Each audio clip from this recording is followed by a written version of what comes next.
agradecemos su asistencia para continuar con las actividades programadas. El día de hoy damos por concluido el ciclo de conferencias relativas al procedimiento especial sancionador, con la conferencia El presente y futuro del régimen sancionador, que estará a cargo del maestro Sándor Ezequiel Hernández Lara, secretario ejecutivo del Instituto Electoral del Estado de Aguascalientes, a quien damos la bienvenida.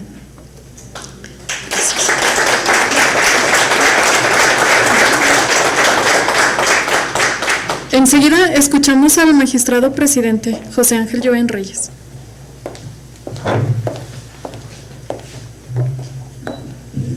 Muchas gracias. Para los que se incorporan a las actividades del día de hoy, muy buenas tardes, bienvenidas.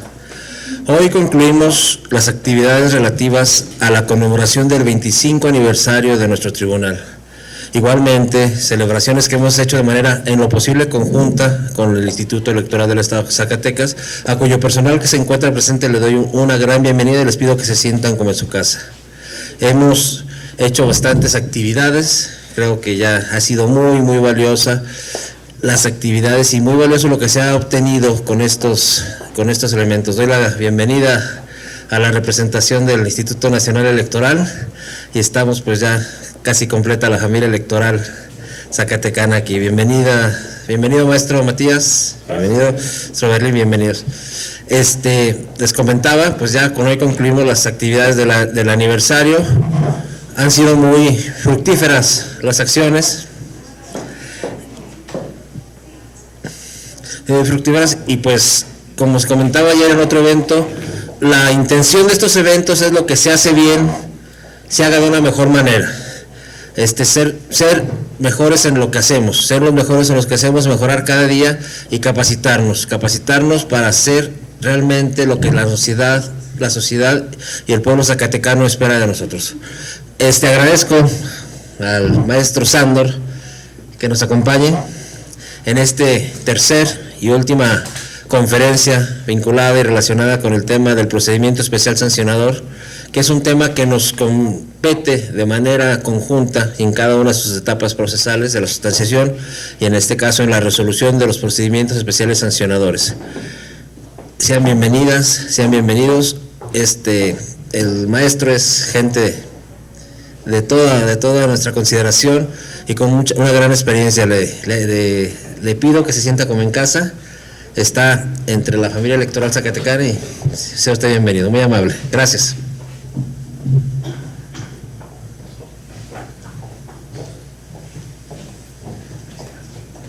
El maestro Sándor Ezequiel Hernández Lara es candidato a doctor por la Universidad de Durango, máster en argumentación jurídica por la Universidad de León, España, con mención sobresaliente, maestro en Derecho por la Universidad Panamericana, especialista en Derecho por la Escuela Judicial del Tribunal Electoral del Poder Judicial de la Federación y licenciado en Derecho por la Universidad Autónoma de Aguascalientes. Entre los posgrados y diplomados, cursa actualmente Lógica Jurídica, además de concluir el curso de Interpretación Constitucional impartido por el doctor Roberto Gargarella y Técnicas de Investigación, Redacción y Argumentación en Derecho, impartido por el doctor Juan Antonio García Amando. Participó como ponente en el cuarto seminario iberoamericano Abogar y Juzgar en el siglo XXI, Discrecionalidad Judicial, Argumentación y Debido Proceso en la Universidad de Salamanca, España, en la mesa ¿Por qué deberían los jueces saber teoría y filosofía del derecho? Y ponente en el quinto Congreso Internacional de Estudios Electorales en América Latina en San José de Costa Rica con la ponencia La Transparencia Electoral. Es coautor en el libro Glosario Administrativo Electoral con el trabajo Precandidaturas Noción de 2022 y coautor en el libro La Participación Ciudadana entre el Desencanto y la Simulación, editado por la Universidad de Cuauhtémoc y el Grupo Editorial Caos en 2019, además de escribir regularmente para el blog Axis de la Escuela Judicial del Tribunal Electoral del Poder Judicial de la Federación, La Silla Rota y Nexos. Es profesor de Derecho Electoral en la carrera de Derecho en la Universidad Cuauhtémoc e impartió dentro de la Maestría de Derecho Electoral de la Universidad de Durango, Campus Zacatecas, la materia de Hermenéutica Jurídica. Se desempeña actualmente como secretario ejecutivo del Instituto Electoral de Aguascalientes, fue director jurídico del mismo y en el 2018, por el concurso de carrera judicial, quedó habilitado como secretario de Estudio Cuenta de la Sala Superior. Bienvenido, maestro. Gracias. Pues sí, como casa. La verdad sí, es un honor venir aquí a Zacatecas. Gracias por la invitación, presidente, magistrada, delegado, también a todo el personal del Instituto Estatal de Zacatecas. A muchas las conocí en la maestría y a otros más por los festejos. Nosotros en Aguascalientes no tenemos los mismos festejos que ustedes, desgraciadamente. Si acaso hacemos unas publicaciones, 2, 3 eventos, pero muy sencillos, pero ni siquiera deporte ni nada por el estilo. Bueno, sí es difícil venir a hablar con expertos, realmente hablar ante un tribunal electoral, ante la gente de lo contencioso del propio instituto, estaba mi homólogo, el secretario ejecutivo, el propio delegado, pues es difícil. Realmente lo que quiero hacer es un diálogo, algunas reflexiones, más que nada desde lo administrativo. Obviamente el tema jurisdiccional, pues por supuesto que no me meto, ustedes son los expertos, pero sí, me comentaban ahorita que llamaba un poco la atención el título de la ponencia, presente y futuro. No, tampoco sé cuál es el futuro, pero sí hay algunas deficiencias, de verdad hay algunas deficiencias que yo creo que se tienen que cuidar en cuanto al trámite del procedimiento especial sancionador. Si revisamos la mayoría de la literatura, algunos de los libros, por ahí tiene Carlos Ferrero, uno que se llama Pasado, Presente y Futuro del Procedimiento Sancionador, lo escribió en el 2017, 17, y enfocaba, daba algunos conceptos de hacia dónde tendría que orientarse el procedimiento especial sancionador. Por ahí, no recuerdo ahorita, hay 2, 3 autores más, pero la mayoría vislumbran el régimen sancionador electoral prácticamente a través de, o derivado del 2006, derivado de la elección. Hay antecedentes importantes y yo creo que es importante mencionarlos como para situarnos por qué se hicieron los 2 capítulos o las 2 grandes ramas del procedimiento sancionador, el ordinario y el especial, y si realmente el ordinario fue el antecedente que tenemos desde el 90 o qué sucedió. Entonces, yo sí quisiera hacer una breve relatoría, algunas experiencias o dificultades que tenemos en lo administrativo. Estoy terminando la tesis, más bien ya está terminada, digamos, está un 95-98% la tesis del doctorado, y estoy haciendo una revisión precisamente del procedimiento especial sancionador. Si sobre esa base de la tesis estoy escribiendo algunas notas adicionales y bueno, ojalá el próximo año se pueda presentar un libro en ese tema. Hay algunas cosas aventuradas que obviamente digo en ese texto, algunas de estas las manejaré de manera muy general, no tan a detalle, pero pues para al menos tratar de sostener algunas de las tesis las que yo estoy ahí exponiendo. Bueno, hablando otra cuestión, en cualquier momento si alguien tiene alguna pregunta, quiere hacer alguna precisión, alguna corrección, que seguramente también me pueden hacer, con todo gusto, ¿no? Bueno, yo le mencionaba hace ratito que la mayoría vislumbramos al régimen sancionador derivado del 2006 y de las causas que le dan origen. Ahorita vamos a hablar un poquito de esas causas que le dan origen. Se materializa una reforma constitucional en 2007 y posteriormente en el 2008 la reforma legal. Hablando un poquito de reformas, si hacemos una contabilidad, yo creo que tenemos un margen de 7, 8, 9, 10 años donde hay una gran reforma. Ahorita estamos en espera de una, si viene o no viene, si viene, que ojalá no sea en el sentido que nos perjudique, que sea benéfica, pero bueno, abordaré un pequeño tema que ahí también encontré con relación al dictamen, que escuchaba hoy las noticias que se aplazó para el mes siguiente, ¿sí? Entonces, bueno, esa es una parte también importante.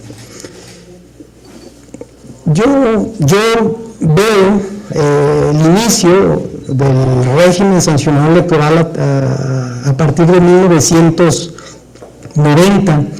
En 1990 se creó una comisión especial para la consulta pública sobre la reforma electoral y la concertación entre partidos políticos nacionales.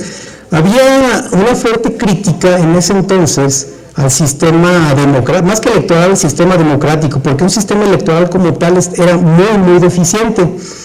En el 90 nace el COFIPE, y hay una configuración así muy, muy somera, muy básica en cuanto al régimen sancionador electoral. Se habla de faltas que pueden tener los partidos, de faltas que pudiera tener la ciudadanía, pero no habla en concreto de qué tipo de faltas. Y lo peor, no hay una definición clara de un procedimiento. Hablando del procedimiento, lo que existía al menos con ese primer código, el IFE, al tener conocimiento de una falta, lo informaba a la sala, y era la Sala Central Federal Electoral. Hay quien pueda solicitarlo, pero bueno, al menos yo no lo localicé en la página, pero lo pueden solicitar, o sí, probablemente está en la página, la memoria electoral del Tribunal Federal Electoral de 1990.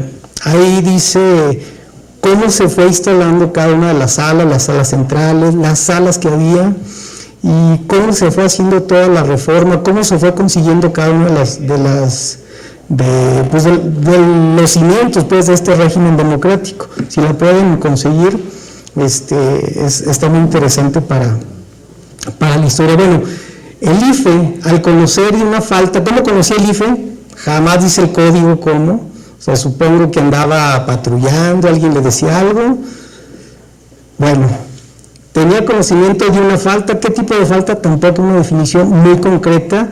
Se le informa a la sala central, el tribunal emplaza al presunto infractor, responde y ofrece pruebas, de una definición del plazo de cuánto tiene para contestar. Entonces había una ambigüedad total en cuanto a la impartición de justicia, si pudiéramos decir.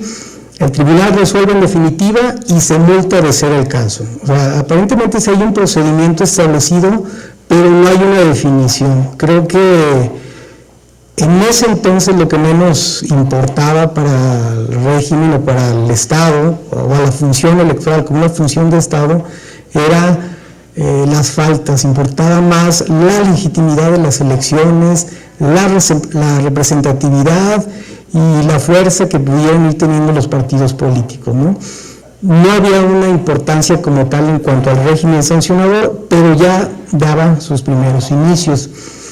Hay una reforma en 1993, se empieza a sancionar a los observadores electorales, se hace una primera distinción en cuanto al Estado laico, en cuanto al uso de símbolos religiosos por parte de los partidos políticos, y ya hay una pequeña definición en cuanto al procedimiento. Ya le dicen al presunto infractor, oye, tienes 5 días para responder, contestar esta denuncia. Y le dicen al tribunal, tú también tienes 15 días para resolver. Entonces, ahí hay que ver memoria ese tiempo para ver qué temas salieron en ese o derivado de estas reformas. Si revisamos los primeros criterios jurisprudenciales que vienen en la memoria de 1990, no hay ninguno que tenga que ver con faltas a partidos políticos, a ciudadanía o algún otro ente que pudiera haber sido denunciado o que tuviera que ver con el régimen sancionador. Entonces, habrá que ver, no tengo este dato, ya lo tendré que verificar, pero bueno, al menos hay una definición un poco más concreta y certera de lo que es el régimen, de cómo va caminando. Prácticamente en 3 años se añaden algunas piezas al régimen sancionador, lo que es un plazo para que pueda responder y un plazo para el tribunal para resolver. Yo creo que si lo vemos como conocemos ahorita y muy bien fundados en el principio de legalidad y en la garantía de impartición de justicia, lo veríamos de una manera muy habitual. Bueno, pues si hay que resolver, fundado y motivado. No había reglas, no había absolutamente ninguna de cómo debía resolverse, y no porque los tribunales no los pueden hacer. Me imagino que tomaban todas las reglas del derecho civil, pero no hay una cuestión coercitiva como al menos la conocemos hoy en la materia electoral. Viene una reforma en 1996, se publica el 22 de noviembre de ese año, y ahí se da una pieza adicional para el régimen sancionador. El artículo 82 se le concede al IFE la facultad de conocer de las infracciones y en su caso imponer las sanciones que correspondan. Se invierte. Ahora ya el IFE no da a conocer al tribunal y el tribunal resuelve, no. Ahora es el IFE quien resuelve y en su caso pues se podrá recurrir. Pareciera que se mejora o que damos un salto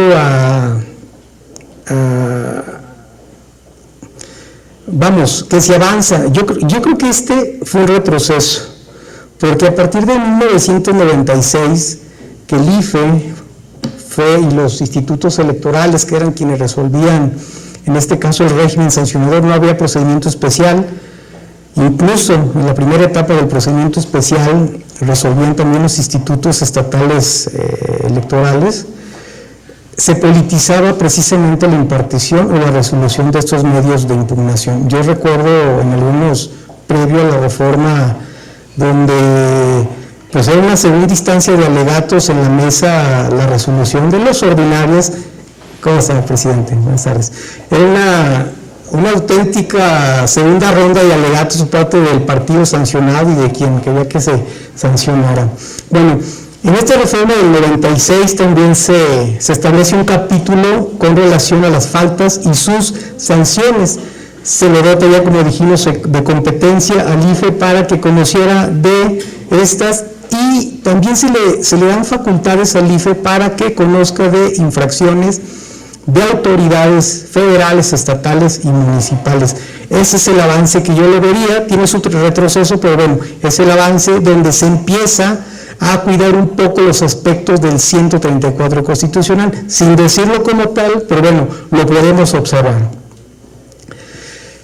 Aquí viene una parte muy importante de esta reforma. Se conforma el Tribunal Electoral del Poder Judicial de la Federación. Creo que es la consolidación después de 1990, 6 años después, forma parte del Poder Judicial. Se busca despolitizar la justicia, pero yo creo que sí se logra, pero parcialmente, porque bueno, mientras las autoridades administrativas siguieran resolviendo el régimen sancionador, siempre iban a ser muy cuestionadas sus resoluciones. Y de cierta manera, pues también el tribunal iba a tomar su papel corrector, ¿no? Lo que es totalmente válido. Bueno, se ajusta el procedimiento. El Consejo General del IFE le dan facultades para conocer de las faltas, ya venía incluso de atrás, tiene la capacidad para sustanciar el procedimiento y lo resuelve. Es la crítica que yo le haría a esta reforma, que si desde ese entonces se hubiera mandado al tribunal, creo que la justicia en materia de régimen sancionador hubiera mejorado mucho, pero bueno, tuvieron que pasar varios años y un conflicto fuerte para que viéramos el porqué. Las resoluciones emitidas por el IFE ahora sí son recurridas ante el Tribunal Electoral, realmente es una segunda instancia. Viene un periodo que es 97-2005. Aquí realmente en ese periodo lo que se busca es la consolidación de las instituciones, tanto el Instituto Federal Electoral como el Tribunal Electoral. El régimen sancionador realmente tiene muy pocas variantes, es muy similar al esquema que tiene en el 96. Incluso hay un caso muy emblemático, yo creo que todo el mundo lo conocemos, si no de fondo al menos mediáticamente, que fue el que hizo evidente todas las deficiencias del régimen sancionador. ¿Cuál? El famoso caso Amigos de Fox. Aquí sí se llevó un trámite ante el Instituto Federal Electoral, el IFE hizo lo que podía hacer precisamente con las facultades que en su momento tenía. Requirió información tanto a las instituciones bancarias, a la Secretaría de Hacienda, a la Comisión Bancaria de Valores, y le dijeron: no te puedo dar esto porque no se puede superar el secreto bancario. Entonces, fue un caso emblemático que comenzó a evidenciar todas las deficiencias que teníamos del régimen sancionador. Sí se mejoraba en algunos aspectos en cuestión sistemática de la estructura, pero no en el fondo en cuanto a las resoluciones.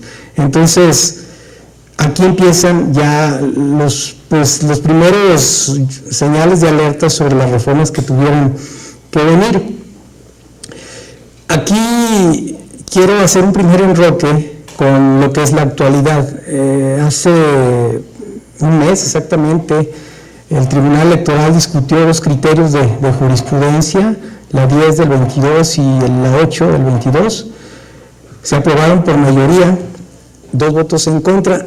Aquí ahora el reto ya no es superar el secreto bancario, ahora el reto es superar otro tipo de secretos. Entonces, eso quiere decir, creo que estamos hablando ya un poquito del futuro, no está terminado el régimen sancionador. Creo que hay nuevos aspectos, nuevos retos por cumplir. ¿Cuál es luego el rubro de la primera tesis? Reserva de información ministerial. En el contexto de colaboración y auxilio entre las autoridades del Estado mexicano es inoponible al Instituto Federal Electoral cuando éste actúa como autoridad fiscalizadora. Se le conceden facultades robustas de fiscalización al INE con la reforma 2014. Sin embargo, no hay una homologación en cuanto a los criterios. Al menos hubo 2 votos en contra para que no se supere el secreto ministerial. Entonces, 20 años después de ese pleito con ese secreto bancario, ahora peleamos por otro tipo de secretos, ¿sí? Pasamos al periodo 2006, y básicamente a partir de 2006 es donde empezamos, o donde al menos la mayoría de la literatura nos dicen que nace el régimen sancionador. Sí, tiene la visión más actual a la que conocemos. Igual, tuvo que venir un asunto muy fuerte, el cual evidenciara todas las deficiencias del régimen sancionador.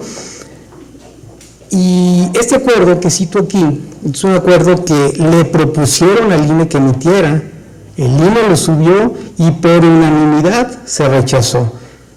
El título del acuerdo es Acuerdo del Consejo General del Instituto Federal Electoral por el que se ordena la coalición Alianza por México para que retire aquellos promocionales que transmiten en radio, televisión e internet que no cumplen con lo ordenado por la Constitución Política de los Estados Unidos Mexicanos y el Código Federal de Instituciones y Procedimientos Electorales.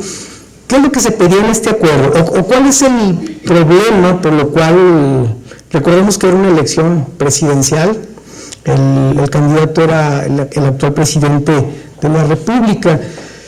No teníamos en ese momento todavía el modelo de comunicación política que actualmente tenemos.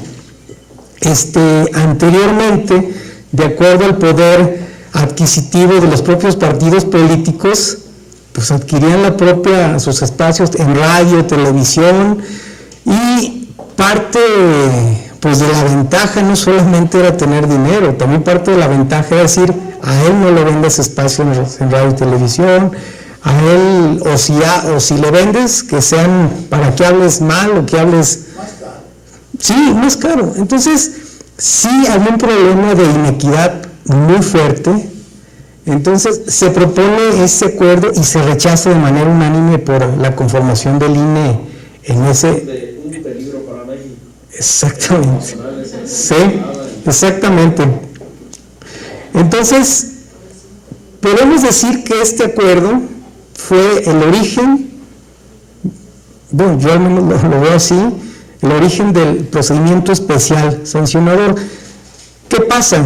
Se impugna, son el SUBRAP 17, el 31 y el 34 se acumulan, y y el Tribunal Electoral dicta una sentencia. A grosso modo, la sentencia le ordena al Instituto Federal Electoral el cumplimiento de algunas garantías. Uno, la notificación personal del hecho, acto de omisión al presunto infractor, que es el respeto a la garantía de audiencia, una oportunidad razonable para ofrecer, aportar y desahogar pruebas para su defensa, garantía de igualdad, reglas de admisión y valoración de pruebas, garantía de legalidad, posibilidad de expresar alegatos, que es la garantía de audiencia e igualdad, y que se resuelvan las cuestiones debatidas con los requisitos y fundamentaciones y motivaciones legales, que es la garantía de legalidad. Aquí todavía no llegamos al 2011, el 2011 también es de un giro no solamente en la justicia electoral, básicamente en todos los temas, pero bueno, ¿a qué voy con ese tema de 2011?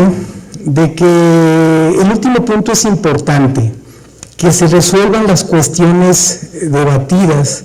En el congreso que participé en Salamanca, se exponen muchas sentencias, sobre todo en Colombia, se exponen muchas sentencias donde realmente los tribunales resuelven más allá de lo que les están pidiendo. Hay una crítica muy fuerte entre activismo o no activismo. Bueno, en ese entonces no se vislumbraba al menos en la justicia electoral ese tema.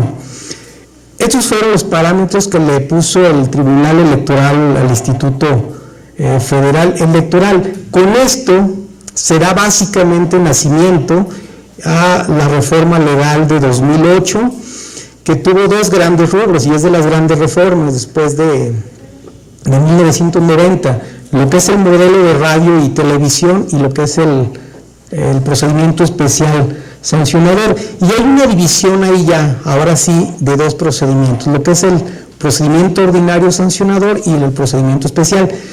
Yo creo que no hubo una connotación muy concreta en cuanto al ordinario, o se dejó como un comodín para lo que no cupiera en el especial, se resolvía en el ordinario. Y realmente no se quiso desperdiciar la experiencia que ya se tenía en el poco régimen, que se tomó como modelo del ordinario lo que se conocía de los capítulos del 90 y que fue creciendo hasta antes del 2006. ¿Cuál es la competencia que se da en ese entonces para el nacimiento del procedimiento especial sancionador? Bueno, conocer de radio y televisión a nivel federal y local.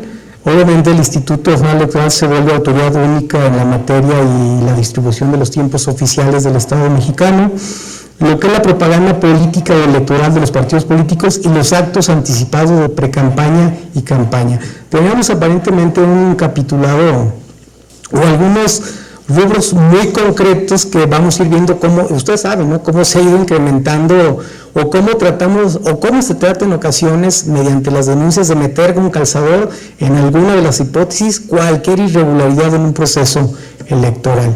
Aquí yo ya lo mencionaba, fue un avance muy fuerte en materia del régimen sancionador electoral, pero la crítica que hay es la politización de la justicia en el régimen sancionador. El procedimiento especial sancionador lo resuelve el Instituto Federal Electoral, lo resolvían los institutos locales, y las sesiones ordinarias y extraordinarias, como se puede resolver algunos de estos asuntos, realmente era una segunda instancia de alegatos y ataques increíbles. Me tocó varios de estos y eran acusaciones terribles, como actualmente todavía se dan en las sesiones. No me dejarán mentir de ese tema. La naturaleza con la que nació el procedimiento especial sancionador es que fuera un procedimiento eminentemente oral, que realmente hubiera una confrontación, o sea, tratando de mezclar el tema político, democrático, con el tema legal, de que hubiera realmente una manifestación de los agravios, una contestación. Les puedo decir que el primer procedimiento especial sancionador que se llevó en Aguascalientes fue a inicio de 2010. Un aspirante de un partido político denunció a como 12 gobernadores, a un posible gobernador, y bueno, eran líderes de distintos partidos políticos. En esa primera audiencia estuvieron todos presentes, casi que estaba lleno de prensa porque era imposible ver, casi difícil ver a exgobernadores, a una aspirante a gobernadora y de varios partidos. Se tomó con seriedad al menos esa primera audiencia y también pues era difícil desahogarla. Los alegatos eran discursos políticos más que discursos legales, pero creo que por ahí la tenemos grabada. Si la localizo se las comparto porque realmente es una audiencia de tintes jurídicos con 100% política, pero pues políticos de altura que mostraban un discurso que mataban muchos los discursos jurídicos de los que se iban con un discurso jurídico, ¿no? O al menos casi que buscaban y alcanzaban el aplauso ahí de la audiencia. Fue una audiencia excelente, entonces se tomó con seriedad esa primera audiencia, se tomó con seriedad el principio de oralidad. Hoy no se respeta el principio de oralidad. El 100%, no el 100%, quizá el 80% de las audiencias de este último proceso, todas son comparecencias por escrito, o no comparezco, finalmente ya denuncié o mandé mi contestación y ahí pues me ofreció alegatos, bueno, pues ahí viene la contestación, ¿no? Entonces, no se está respetando. Creo que eso es parte también del futuro. Se está desvirtuando la naturaleza del procedimiento especial sancionador. Viene el 2011. El 2011, aunque no sea una materia como tal, una reforma como tal electoral, yo creo que es de las más importantes del sistema jurídico mexicano. Es la famosa reforma en materia de derechos humanos. Se cambia la concepción total de garantías individuales de los primeros 29 artículos a derechos humanos. Se hace por primera vez la distinción en México de lo que es una garantía, en qué se diferencia una garantía como un derecho humano, la garantía como la herramienta para poder hacer que tú alcances la plenitud de tu derecho humano. Esa es una reforma grande en la Constitución. Ahí se incorpora en el artículo primero, bueno, el principio, primero, al menos en las aulas se decía pronombre, después el lenguaje inclusivo lo cambió a pro persona, pero bueno, originalmente fue principio pronombre. Se incorporaron los principios de universalidad, interdependencia, indivisibilidad y progresividad. Este principio de progresividad y la universalidad creo que son de los que han hecho, tienen una batalla ahorita en los tribunales respecto de la interpretación en todo tipo de materias, sobre todo en la materia constitucional. A partir también de esta reforma tomó mucha relevancia el juicio para la protección de los derechos político-electorales, que tiene sus implicaciones actualmente con el procedimiento o con el régimen sancionador electoral. Aquí empiezan ya los problemas interpretativos hasta la actualidad. Yo estudié el máster en argumentación en la Universidad de León, España. El director es el profesor Juan Antonio García Amado, que igual lo pueden conocer. Realmente es quien encabeza un movimiento muy fuerte, positivista, y en otro extremo pudiéramos ver, no que sean enemigos ni nada, son muy amigos, Manuel Atienza, siguiendo un poco las ideas de Robert Alexi, y se empiezan a ver precisamente los problemas de interpretación.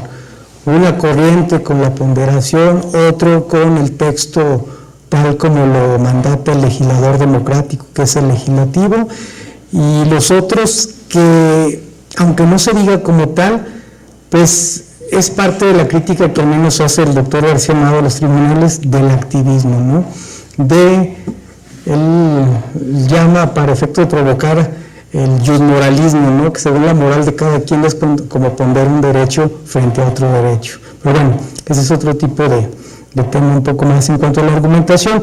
Pero a partir de 2011 empieza ese tipo de problemas. Empiezan los problemas de inaplicar el texto de la ley al caso concreto. Empiezan distintas cuestiones que empiezan a revolucionar sobre todo la materia de los derechos político-electorales y el régimen sancionador electoral.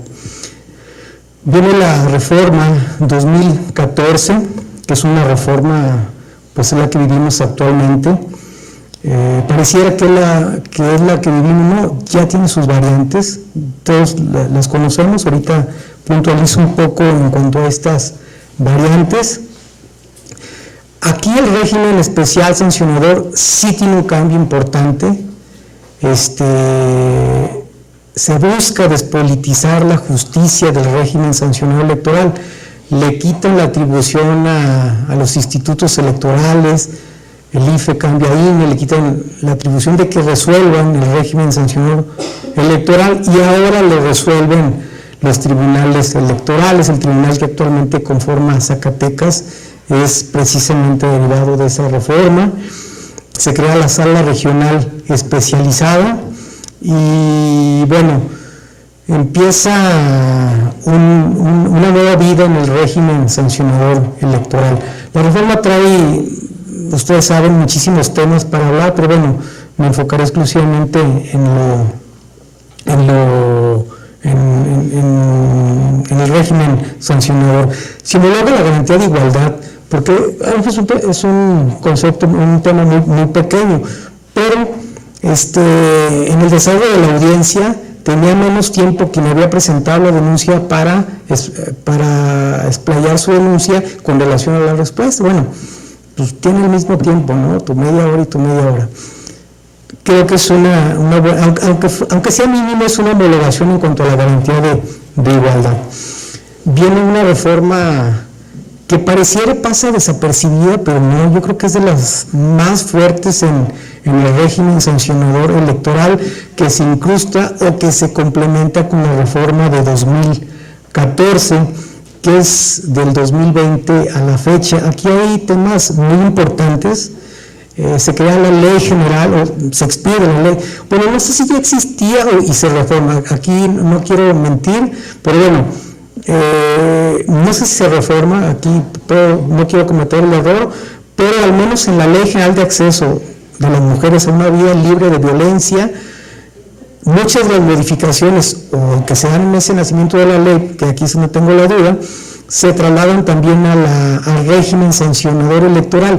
Y si antes se conocía de radio y televisión, propaganda política electoral, actos anticipados de precampaña y campaña, ahora también se conoce como un apartado y bien establecido en la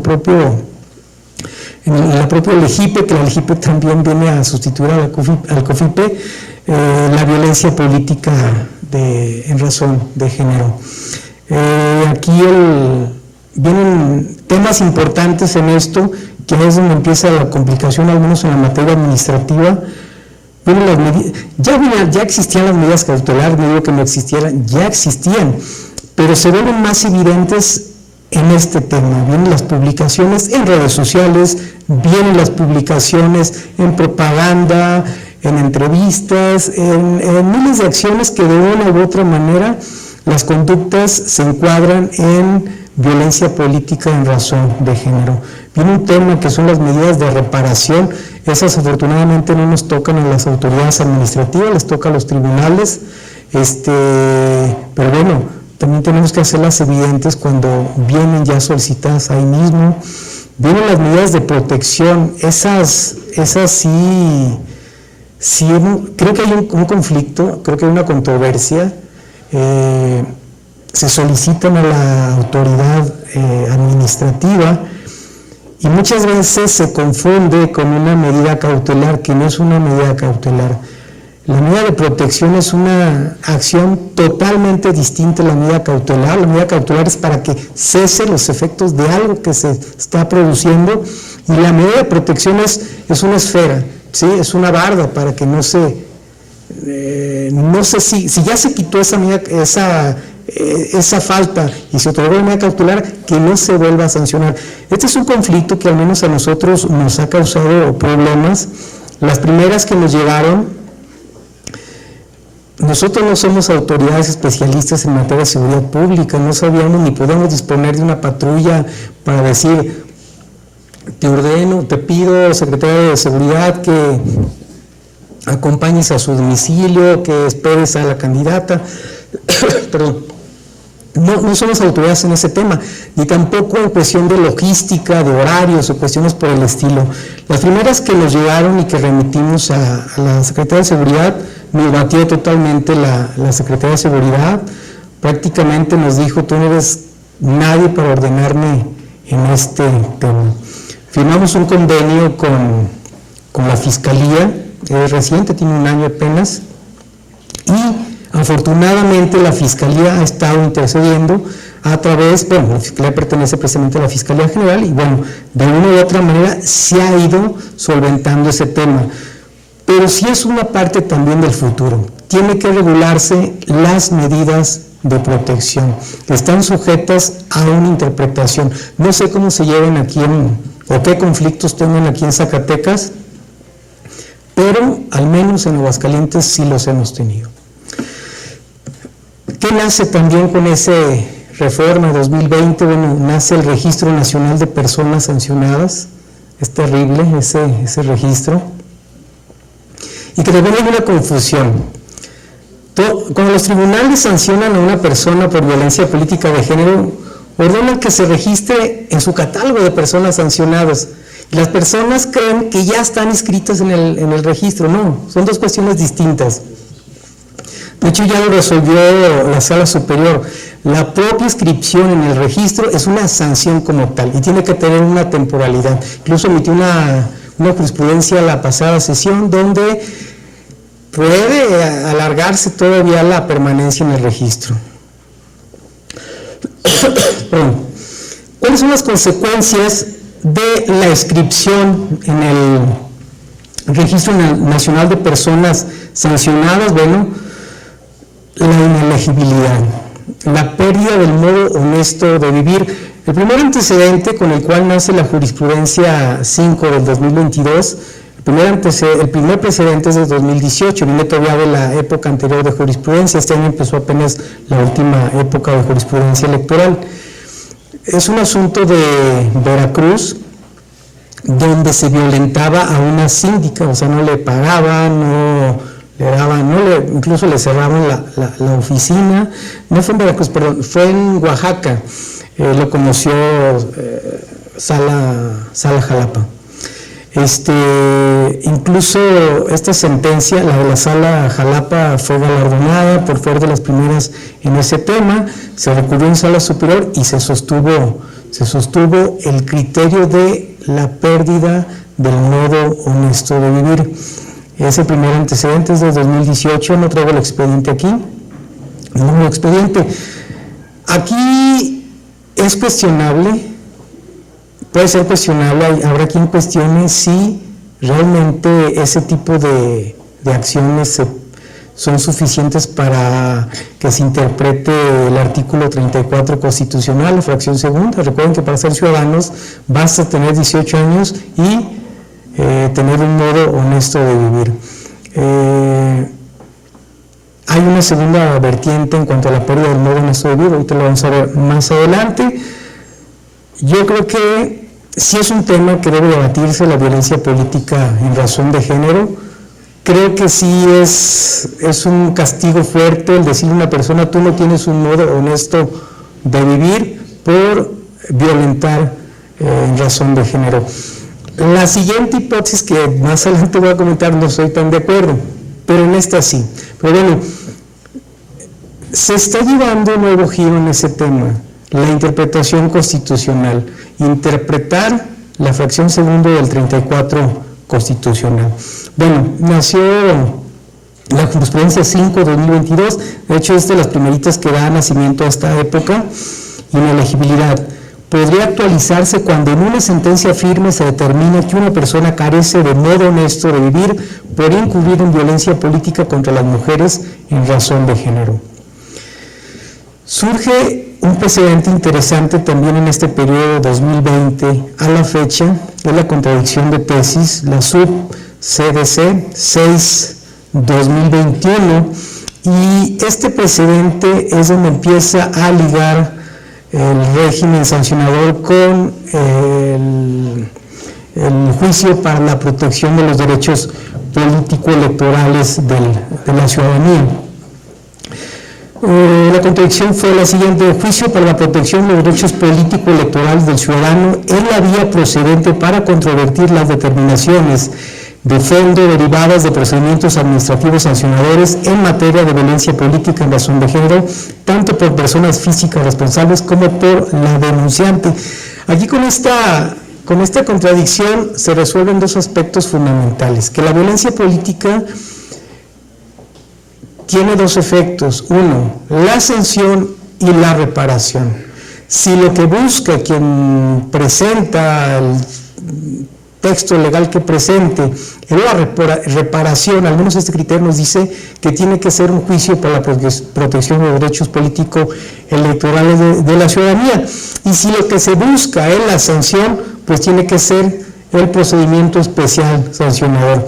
Aquí nosotros hemos tenido la experiencia de que presentan directamente ante el Tribunal Electoral el JDC, ya posteriormente el tribunal nos remite, ya toma la parte que le atañe y nos remite lo que ellos consideran deba conocerse o instrumentarse para que después se lo reenviemos para que resuelvan en vías de sancionador. Este es un precedente interesante y que se debe conocer. ¿De cuál es el efecto que se busca? Que se reparen los derechos de una mujer o que se sancione por la lesión que le hayan hecho, o los dos. Entonces es importante este precedente. Hay otro precedente interesante, este es el que a lo mejor yo sí voy a criticar, o no estoy tan de acuerdo, también es muy reciente, y tiene que ver precisamente con la interpretación o la violación al 134 constitucional, párrafo séptimo, octavo. Primero la reforma, creo que fue la de 2007, venía el párrafo séptimo, después se cambió al octavo y ahorita, bueno, hay una ya interpretación de ambos párrafos. Ok, hay dos expedientes, sí son dos, nada más que no traigo la anotación del cual se acumuló al 362. Se determinó por mayoría también, no fue por unanimidad, como una causal más para interpretar la fracción segunda del 34 constitucional, el modo honesto de vivir. Entonces, si algún servidor público está violando el 134 constitucional, puede decretarse que no tiene un modo honesto de vivir. Seguramente sí, yo lo cuestiono, porque... Y aquí es donde ya quizá nos interese un poco más el concepto de modo honesto de vivir. Sí, se dijo en la sesión, pero es para efectos electorales. Yo quiero saber que le digan al niño que vaya en su escuela: yo supe que tu papá no tiene modo honesto de vivir, pero para efectos electorales. Socialmente es una muy buena persona.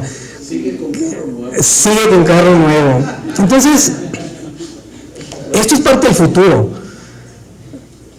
No sé qué tan al extremo estemos mandando la interpretación constitucional, sobre todo el 34, la segunda fracción. Pues como autoridad sí, pero yo creo que cuando... Bueno, es una de las reflexiones que yo creo que tendremos que hacer, porque ¿qué falta sigue? Radio y televisión para decir que también no se tiene un modo honesto de vivir. Digo, si vamos viendo las hipótesis que marca la competencia del procedimiento especial sancionador, pues se van agotando poco a poco. Ojalá no sigan otras ámbitos de la competencia del procedimiento para que se determine la falta de modo honesto de vivir. Yo no sé si el estigma del modo honesto de vivir sea un estigma más que nada, ¿no? Pues finalmente dice, tú no lo tienes, pero... Sí. Bueno, no estoy tan de acuerdo con yo en lo particular, con la violencia política sí, no tanto, y no sé si vengan nuevas calificaciones en cuanto al modo honesto de vivir. Incluso el proyecto original que se propuso, que no se aprobó, es que el propio INE fuera quien creara un catálogo y prácticamente esta es una contradicción totalmente de la propuesta inicial, que una autoridad administrativa reglamentara la fracción segunda del 34 constitucional, que una autoridad administrativa dijera por A, B, C, D y F son las maneras como un servidor público, si viola el 134, puede perder su modo honesto de vivir. Yo creo que no podría una autoridad administrativa regular la Constitución como tal, al menos en ese tema. No pasó afortunadamente como tal el proyecto, se dejó en la competencia de los tribunales afortunadamente, no nos quedan los tribunales electorales. No sé si ya les llegará algún asunto, yo creo que no es muy reciente, ya estaba por terminar el proceso electoral, entonces, bueno, ustedes no tuvieron proceso electoral, nosotros sí.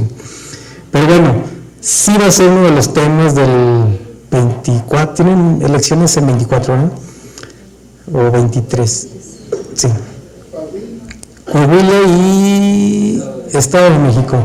Entonces, es uno de los temas importantes y bueno, ojalá no se incrementen las causales para perder un modo honesto de vivir por el estigma, ¿no? Solamente por el estigma. Aquí hablando, a lo mejor no se ve tanto, hablando de la posible reforma, yo revisaba las 935 páginas que tiene el dictamen. No hay ninguna propuesta en cuanto a la modificación del régimen especial sancionador o el régimen sancionador en general.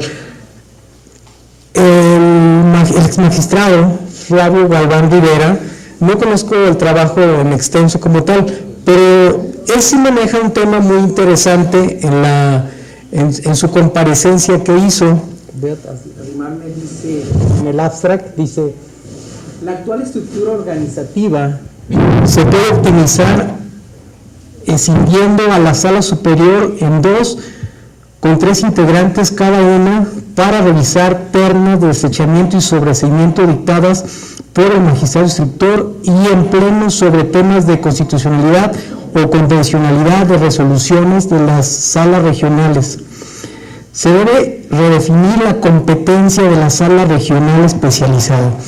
Él sí está tocando aspectos que sí son el futuro del régimen sancionador, sobre todo el régimen especial sancionador. Yo preguntaba hace rato, ¿funciona bien el procedimiento especial? Sí, sí funciona bien. Funciona también que hasta se abusa de él. Entonces, ya le encontraron la manera de usarlo de manera, en muchos casos, de manera simulada. La competencia, si revisamos la reforma de 2014, daba una pequeñita lectura que la sala regional especializada conocería de todo el régimen sancionador, todo. Y después, con un primer criterio, dijo, no, es lo federal y los institutos les toca lo local. Pero en un primer viso de la exposición de motivos venía en un sentido distinto. Afortunadamente se separó.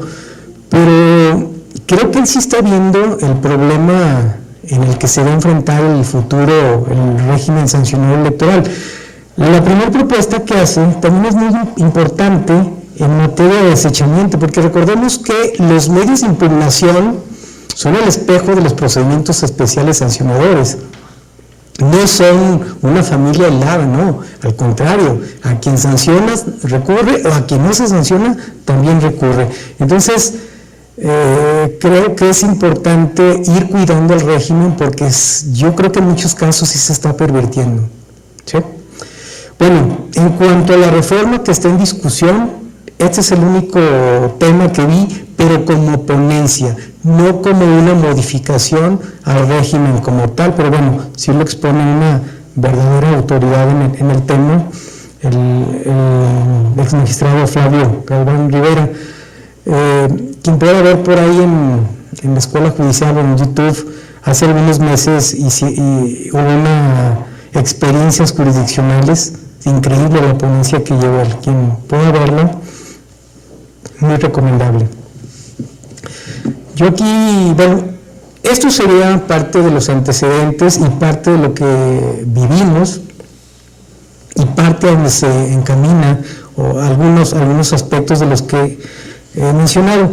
Yo quisiera hablar un poco de la perspectiva administrativa en el trámite del régimen sancionador. Aquí el coordinador de lo contencioso, el secretario, no me dejará mentir de algunos de los problemas que se vive en el tema de denuncias.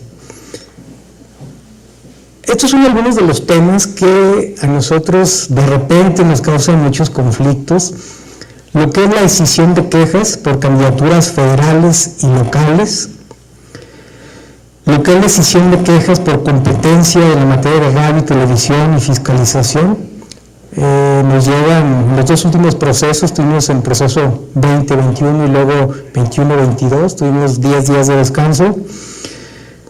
De muchos procedimientos sancionados que llevaron megadenuncias, donde tenemos que hacer decisiones y a veces ser precisos porque ellos no nos piden hacer la decisión. Ellos nos denuncian hechos genéricos como tal y a veces es una dificultad escindir, sobre todo cuando participan, si es un proceso concurrente, si participan candidaturas federales y candidaturas locales. Ese sí es un conflicto para nosotros. Tenemos que hacer una partición, una puntualización muy concreta en el acuerdo de decisión y de remisión para decirle al Tribunal Electoral Local, estos son los hechos y estos son los hechos que escindí y mandé a la UTC del INE o al área de fiscalización del propio INE. En materia de radio y televisión también se nos conflictúa, bueno, abordé los dos temas, ¿no? Candidaturas federales y locales y radio, televisión y fiscalización. Sí nos causó problemas a la autoridad administrativa, ahí un poquito abogando por los compañeros de aquí, un poco de comprensión, porque a veces es difícil identificar los actos y escindirlos para que el propio tribunal identifique o la propia UTC identifique lo que estamos partiendo. Y luego viene el regreso de las quejas por la UTC de fiscalización. No encontré nada, pero te lo remito para que ahora conozcas porque a lo mejor ahí está otro. Híjole, pues es que esa parte ya la mandé, lo que era local, ya lo mandé al tribunal, pues pronúnciate. Pues hubo sentencia. Entonces tenemos que hacer también ahí al menos un determinado juego, dando vista a la propia comisión y dando a conocer si se abre o no se abre un nuevo procedimiento. Viene, al menos en estos temas, yo soy de la idea de que, sobre todo en la materia electoral, estadística es muy buena, pero este tipo de denuncias pierden la estadística, porque lo que era una denuncia, de repente se fracciona en distintas partes y se pierde el origen central de esa denuncia, o las miles de conductas que estaban, y de repente esas denuncias ya está convertida en 3 o 4 denuncias distintas. Nos pierde un poco la estadística, nos pierde un poco la concepción de cuáles son los temas que se deben de cuidar para que el legislador los pueda aglutinar. Yo sé que hay una crítica fuerte entre lo que dicen en ocasiones. Lo que no hace el legislador lo tienen que hacer los tribunales, pero también una dificultad para el legislador si no tiene una identificación concreta de los problemas, sobre todo por este tipo de fraccionamientos en cuanto a las quejas y las denuncias. Otro aspecto que también nos ha causado controversia es la mención de personas no señaladas como responsables. Generalmente respetando básicamente el principio dispositivo de que el denunciante nos dice denuncio a Juan Pérez y a Juanita López. Sucede que en los hechos está narrada Irma Díaz y Felipe Torres y pues los debiste haber llamado también. Creo que ese es un problema y sobre todo cuando no se identifica como tal, pero pareciera que hubiera una interpretación, no digo siempre, pero pareciera que hubiera una interpretación como de acciones de omisión. O sea, entonces esa parte sí nos causa conflicto en el tema administrativo. Hay una jurisprudencia, es de 2015, ya tiene algunos años, ya tiene 7 años, es la 25, medio se quiso resolver, pero no quedó muy concreto el sistema de competencia o de distribución, de qué autoridad deba de conocer, si tiene impacto en uno o en otro, pero ahora con las elecciones concurrentes, pues es difícil incluso valorar en qué tipo de procesos tiene impacto. Entonces, la jurisprudencia no lo resuelve en muchos aspectos. Quizá un tribunal le resolverá tomar una determinación, pero como tal, como un criterio orientador, en ocasiones es difícil por los hechos que se plasman en una denuncia.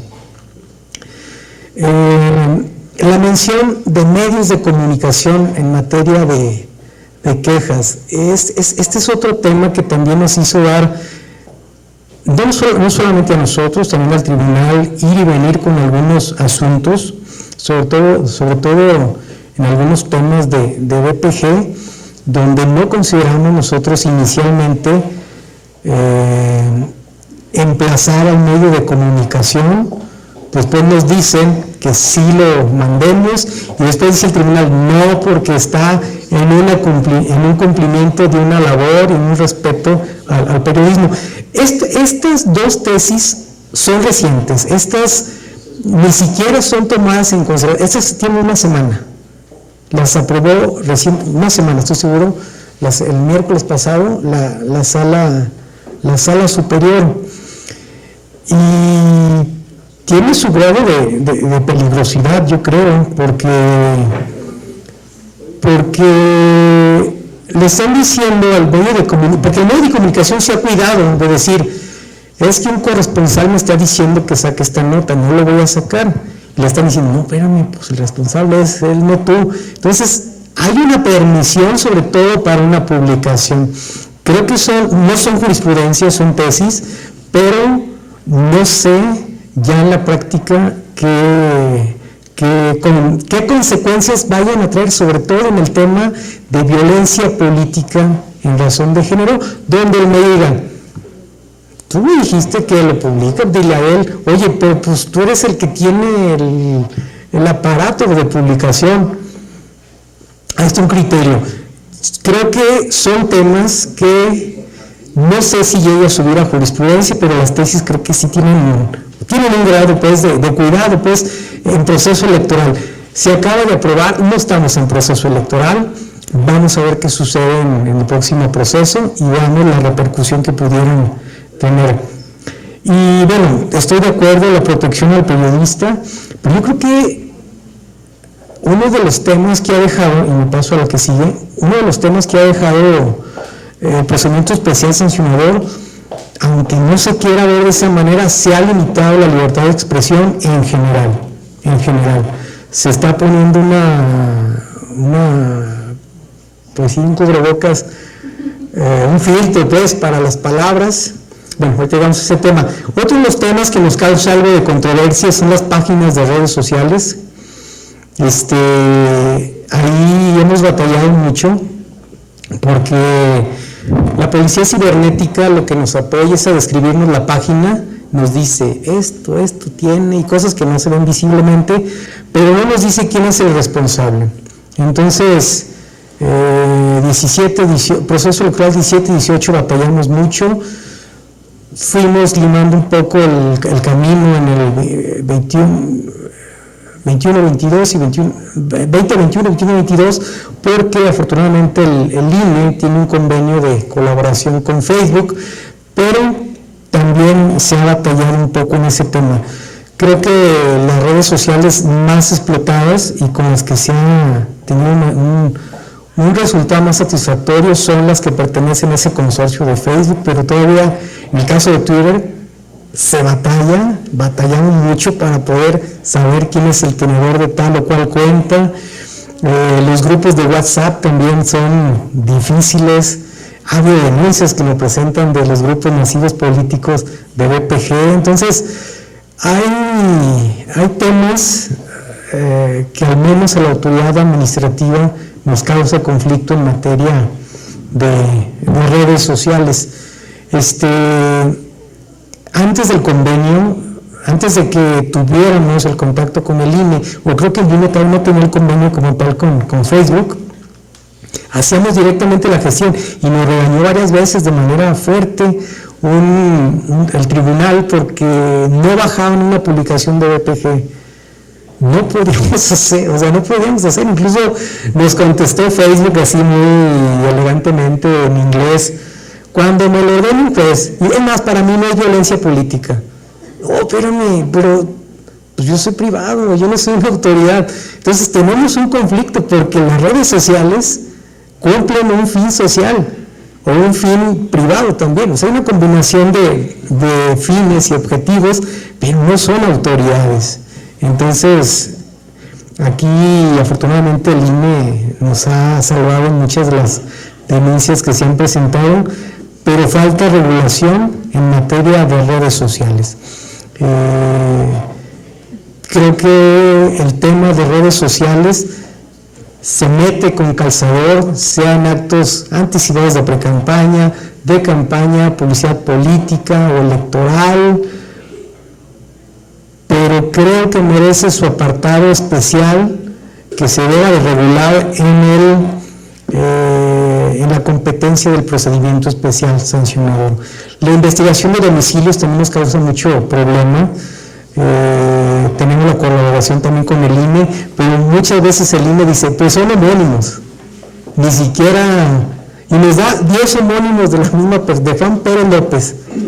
Entonces, dame más datos. Entonces es difícil, realmente es difícil encontrar este tema, y esto retrasa o le quita la naturaleza de expeditez al procedimiento especial sancionador.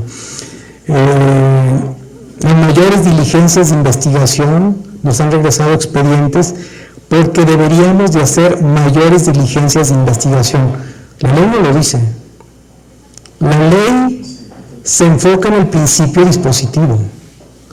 Se ha ido derivando por criterios jurisdiccionales las diligencias de investigación, pero este tipo de situaciones le está quitando un poco de la naturaleza del procedimiento especial sancionador, la expeditez para su resolución. Hay otro tema que de repente causa también muchos conflictos, los delindes de responsabilidad.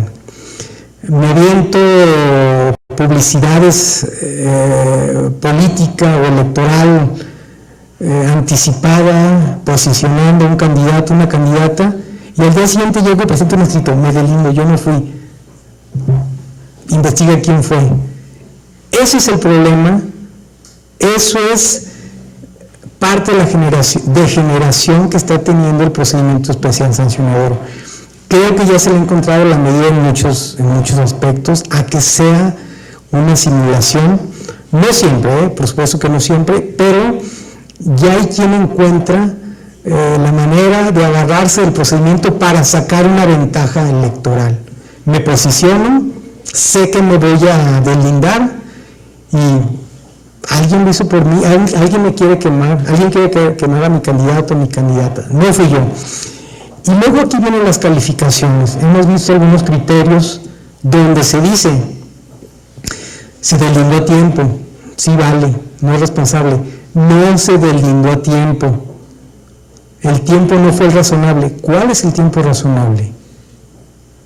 Un día, 2 días, 5, 15, cuando veo que ya me van a denunciar, me deslindo, o cuando, ¿qué tantos días me espero? Creo que son de las partes que sí tienen que regularse también, y esto es parte del futuro, para no ir desvirtuando el procedimiento especial sancionador. ¿Qué otro tema nos causa conflicto? Bueno, la censura de la libertad de expresión. Hay muchas tesis de protección al periodismo, y la protección al ciudadano sobre lo que pueda decir se pone en jaque, tuvimos muchas denuncias donde, y esos criterios no los comparto tanto, la famosa imputación de delitos falsos, donde se dice, tal político no es el más confiable, tal política no es la más confiable porque en una administración hizo actos de corrupción. ¿Tienes una sentencia que lo acredite? No. Estás imputando un delito falso. Robó. ¿Tienes una sentencia? No. Estás imputando un delito falso. Ahí hay pues se está limitando la libertad de expresión. El periodista lo puede hacer, pero el ciudadano o quien ostente una candidatura que tiene la categoría de ciudadano no lo puede hacer tan fácilmente.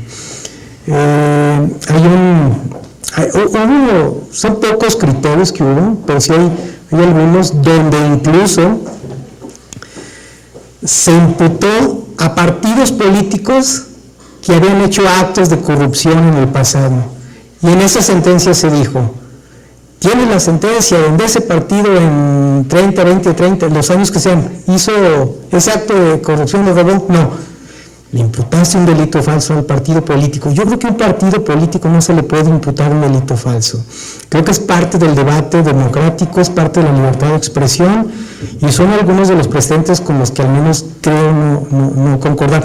No quiere decir que se tenga que haber un libertinaje en cuanto a lo que se tenga que decir, pero creo que sí se tiene que revisar el tema de la libertad de expresión. Al menos los criterios que han salido o que me ha tocado ver en algunos, no digo solamente en Aguascalientes, hablo en general. Cuando hablo de criterios no hablo de Aguascalientes como tal. Me gusta revisar jurisprudencia, me gusta revisar sentencias de distintos tribunales y me he encontrado con ese tema del requerimiento de elementos contundentes que permitan la crítica política. Yo recuerdo, hizo una exposición muy buena por el 2014 el magistrado de La Mata y decía, bueno, es que quien está, como dicen, ¿no? Quien quiere andar en la danza, pues a ver cómo le toca la tonada que viene. Quien quiere andar un poco en la opinión pública, en el tema público, tiene que aguantar un poco más la crítica, y creo que en tema de crítica política se ha vuelto la piel muy sensible. Hay algunos antecedentes donde se requieren elementos contundentes, donde se ha mezclado el tema del sexo constitucional, el tema de la libertad de expresión, la imputación de delitos falsos, algunos temas que están convergiendo en el mismo tema, pero que han vuelto un poco más la piel sensible en materia de debate político. El debate público, incluso los debates electorales, ya se constituyeron también en denuncia, al menos con nosotros.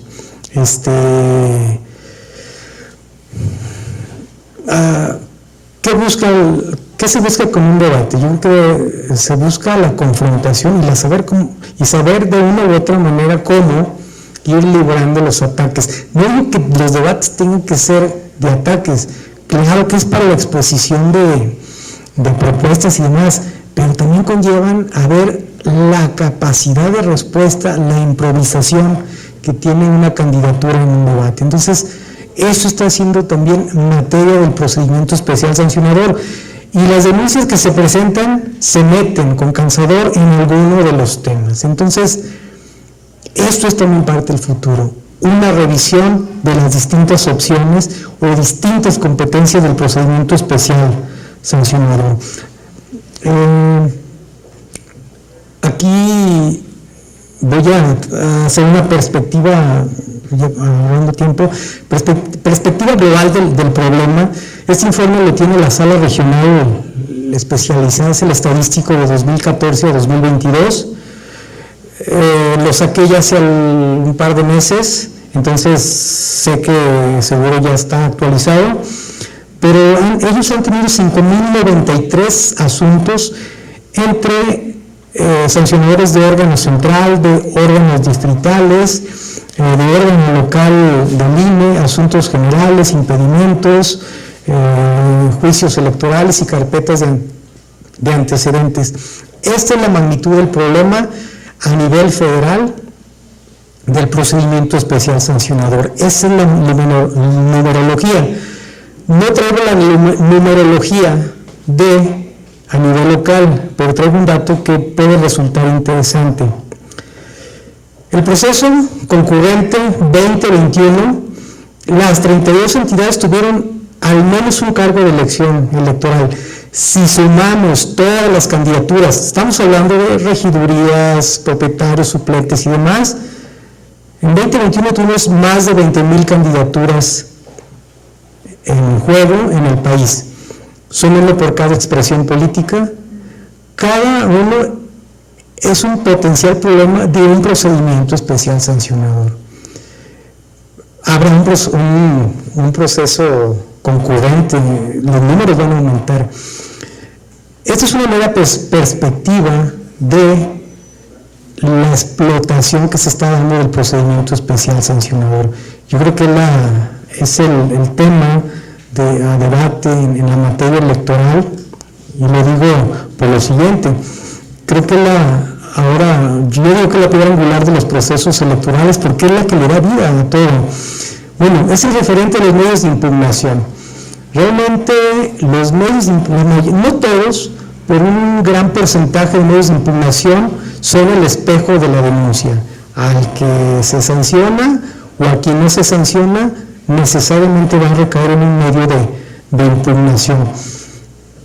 Está teniendo tal importancia el procedimiento especial sancionador, que es el que le da forma a las causales establecidas en el 41 constitucional. Las causales del 41 constitucional también se decretaron con la reforma de 2014. Antes existía la famosa causal genérica, hoy no. ¿Sí? Que tiene que haber una determinancia en cuanto al rebase de los topes de gastos del 5%, pero mucho. ¿En qué tiene relación el procedimiento especial sancionador?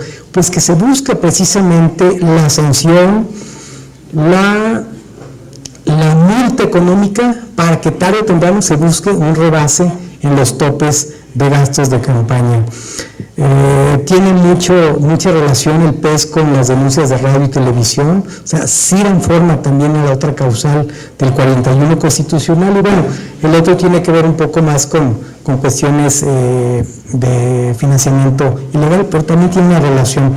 Yo considero que el procedimiento especial sancionador yo así lo nombro, en lo que estoy escribiendo lo nombro así, es el nuevo marketing electoral.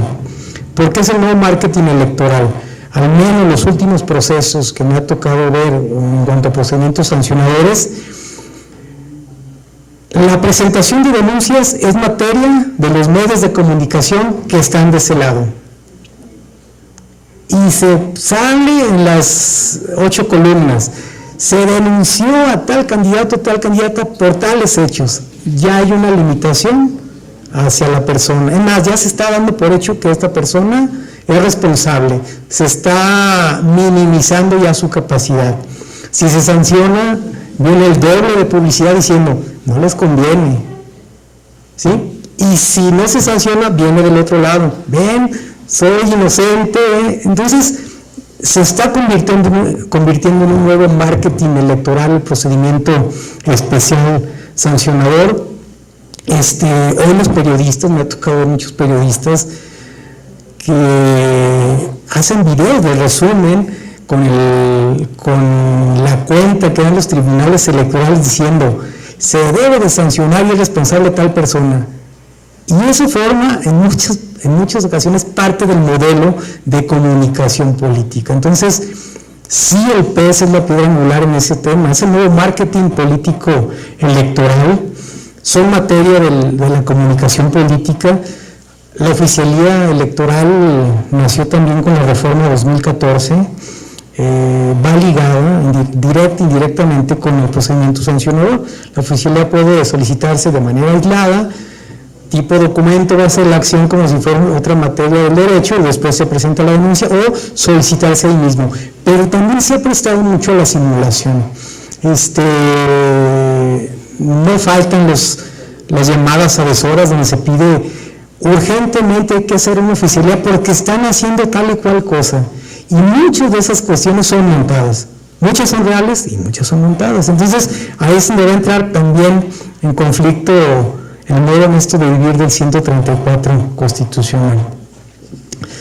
Bueno, yo creo que se debe repensar, ya muy concreto, repensar un poco el futuro del régimen sancionador electoral. Desgraciadamente no viene, al menos en el dictamen que se comenta, algo en el tema. se los están dejando desgraciadamente a los tribunales, le están dejando esa carga pesada de ir resolviendo ese tema, y también a las autoridades administrativas. En lo que yo escribo, habrá quien me ha dicho, ¿no? ¿Cómo te atreves a decir eso? Sí, quizá, pero yo creo que hay opciones que se deben ir explotando en materia del régimen sancionador electoral para abatir un poco el problema en el que se están convirtiendo. Ya vimos los números, y los números que se irán exponencialmente incrementando. Y una de esas opciones, que no lo hemos hecho como tal, si revisamos el artículo 440 de la LEGIPO, el inciso E número 1, dice, el artículo 440, con la reforma de 2014, dijo, se deberán expedir leyes en A, B, C y D, y en el inciso E dice, las leyes electorales locales deberán considerar las reglas de los procedimientos sancionadores tomando en cuenta las siguientes bases, y dice, legislan esto, esto, esto y esto. Y el inciso E nos dice, reglas para el procedimiento ordinario de sanción por los organismos públicos locales de quejas frívolas aplicables. Es una cuenta pendiente y no se está explotando, está en la ley, está vigente, si revisan el 440 está. Se supone que se debe seguir un procedimiento ordinario en el caso de una queja frívola. Aquí ya no hay distinción si es especial o es ordinario. Sí el procedimiento que debe de seguirse, pero no hay reglas como tal, o debería de seguirse de manera muy genérica, tomando en consideración el ordinario. ¿Cuándo puede ser una queja frívola? Bueno, las demandas o promociones en las cuales se formulan pretensiones que no se puedan alcanzar jurídicamente, aquellas que refieren a hechos que resulten falsos o inexistentes, aquellas que se refieren a hechos que no constituyen una falta o violación electoral, aquellos que únicamente se fundamentan en notas de opinión periodística. Este es grave por los criterios jurisprudenciales que tenemos, o tesis. Entonces, sé que es un tiro difícil. Es muy difícil para una autoridad administrativa decir, esto es una queja frívola, déjate. También es muy difícil para un tribunal decir, oye, Instituto Electoral, te ordeno, abras un procedimiento ordinario porque es una queja frívola. Pareciera que entonces todas las quejas donde no se acredita fueran frívolas. Entonces, esta es una parte que dejó la reforma 2014, pero peligrosa. Exacto, pero quedó como letra muerta, al menos está como letra muerta. Y si revisamos un poco los criterios, tenemos los criterios en cuestión de frivolidad, y son frivolidad en materia de medios de impugnación. Seguramente son medios de impugnación derivados de alguna queja o algo, pero la literatura en criterios jurisprudenciales en materia de frivolidad son limitados. O sea, es una parte que creo que el legislador lo tiene como deuda. Creo que es una manera de ir controlando de cierta manera, y para el futuro, ir controlando un poco el procedimiento especial sancionador.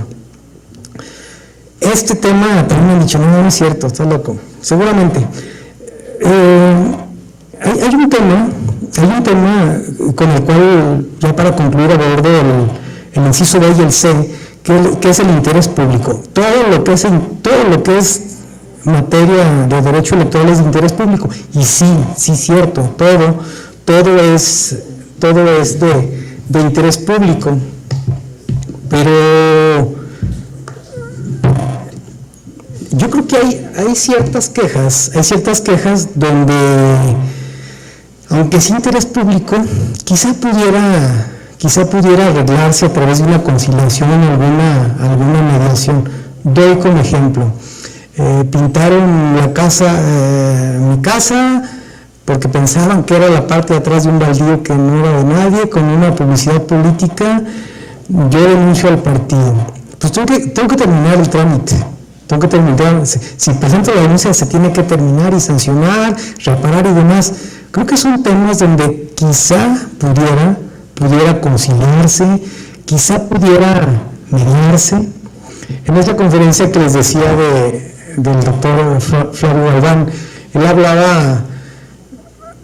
él decía que debería de haber un cuarto poder, un poder electoral que abogara por los derechos políticos electorales, un poder electoral que realmente tuviera unas funciones que ayudaran al régimen local. Pues bien podría ser una de estas, ¿no? Algo de la mediación en temas que sin dejar de ser interés público pudieran resolverse sin llegar a los tribunales. Entonces, sé que es algo criticable, sobre todo porque pues cómo se va a conciliar una falta al derecho público. Sí, probablemente, pero se tiene que buscar las alternativas y esta C, yo trato de desarrollarla, la desarrollé en la tesis del máster en argumentación, y es sobre parte de lo que estoy escribiendo. Creo que se tiene que analizar un poco más a fondo, superar la barrera de la improcedencia en la materia del desistimiento, del procedimiento especial sancionador. Si revisamos la literatura en materia de procedimiento ordinario, ahí sí se permite el desistimiento. Tiene sus características, obviamente, también sujetas a valoración, pero el procedimiento especial ni lo permite ni lo prohíbe, pero se infiere que no se puede, y sobre todo se funda en el aspecto del interés público como un interés tuitivo. Hay algunas sentencias interesantes, algunas solamente las comento así muy rápido. Por ejemplo, el PSC 188 del 2021. Bueno, la mayoría, cuando se presenta un desistimiento por una queja, sobre todo para un partido político, denuncia otro partido y presenta la queja, prácticamente el argumento, que es un argumento circular que se ha expuesto, donde se señala que los partidos representan un interés tuitivo, son un interés de protección al interés público, y sí, los partidos políticos tienen su personalidad en cuanto a la postulación de candidaturas, en el 41 como entidades de interés público, el 105 en cuanto a acciones de constitucionalidad. Y esa es la interpretación que se ha seguido, que no se puede llevar a cabo el desistimiento. Yo no digo que todo se pueda desistir, por supuesto que no, hay faltas muy, muy delicadas, pero sí hay otras en las cuales sí quizá pudiera analizarse el desistimiento, así como se permite en el ordinario. Bueno, en el 188 se presentó una denuncia por ciudadanos contra ministros de culto por la separación del Estado laico, y se dice no, porque es un interés tuitivo, y si el ciudadano presentó una denuncia, representa el mismo interés del partido político tuitivo. Híjole, yo creo que no. Yo creo que estoy de acuerdo que no se permite el desistimiento ahí, porque si hay una violación de ministros de culto religioso debe ser sancionable, pero creo que el argumento debe de revisarse. Creo que no se puede usar el mismo argumento circular para decir solamente es un interés abstracto, un interés tuitivo, y no se puede porque representa un interés público. Creo que aquí daba para un argumento distinto, quizá si fuéramos un poquito al derecho constitucional, pudiéramos decir que la separación o la prohibición constitucional es precisamente la ratio decidendi del asunto, y todo lo que se busca o se pretende que no ingiera la religión con el sistema democrático, pues podría ser la órbita interdicta. Hay otro tema importante, en el cual yo creo que sí pudiera analizarse también el desistimiento, es la jurisprudencia 12 de 2015. Pongo solamente la parte final. Dice, sin que dicho periodo pueda considerarse el único determinante para la actualización de la infracción, ya que puede suscitarse fuera del proceso. Estamos hablando del 134, o sea, fuera de proceso. Si fuera de proceso se presenta una denuncia por esto, tendría que ser un ordinario. Tendríamos que acudir a las reglas del ordinario y decir, analizo la procedencia del desistimiento. Pero, pues entramos en jaque. ¿Qué reglas seguimos, especial o ordinario? Creo que son de los criterios que generan algo de confusión. Esta es la jurisprudencia 9 del 22, este es reciente, tiene un mes. Procedimiento especial sancionador. La autoridad administrativa debe tramitar por esta vía las quejas o denuncias que se presenten durante el curso de un proceso electoral y por excepción en la ordinaria. Eso también nos causa un problema, porque no todos los actos tienen una repercusión en el proceso y al menos bajo este criterio podrías analizarse en algunos casos la procedencia del desistimiento en la vía especial sancionadora. Si pueden ver esta sentencia, esta es buenísima, creo que es una sentencia que me gustó mucho, el debate, sobre todo el debate de la sesión, es donde la Sala Superior revisó de manera muy robusta un desistimiento. Es el Subrec 82-2021. Igual, se acusó se resolvió inelegibilidad por el Tribunal Local, se confirma por la Sala Toluca y presenta un REC,